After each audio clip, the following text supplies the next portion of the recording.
Mi mroma shqiptar ku do qeni, sot ka me full për fjallën gjermane shtojer. Qështu e shkrujnë, qështu e shqiptojnë, shtojer, në shqip tatim. Gjua shqipe shumë qartë të spjegon këtë fjallë në këtë rënditje qështu që shështë. Së thësët shë, gjermani s'ka shë, po kërësi shqipja po, S-O, U-S-J. I marmi 4 shkrujnja të para. Për në epë shto, e bashkan gjitmi jën, shtoj, ja bashkan gjitmi en, shtoje. E ndrojnë arën me të, shtojet. A e një të posë sa qartën bukër e spjegon gjua shqipe fjallën shtojer në zdisa forma? Shtrohet pyetja, pse neve na ka qitë të shtojet, e kurse këtu i bje tatim? Sepse ti kur punojsh ton jetën, pagun tatim, mas i dash në penzion, ty jeta qtohet, vazhdohet, sepse jeton me penzionin ton për tatimin që ki pagu.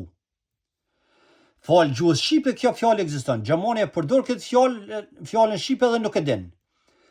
Për momenti që e një dy shkujna kësaj fjale, gjermani nuk është gjende me kuptu këtë fjallë. Po kurse në shqipo, e ki shto, shtoj, shtoje, shtojet, sëllë që shdush. Për me di gjuhët e tjera dhe gjuhën e gjuhës gjermane, dosh me ditë shqipen. Jo faleminderit.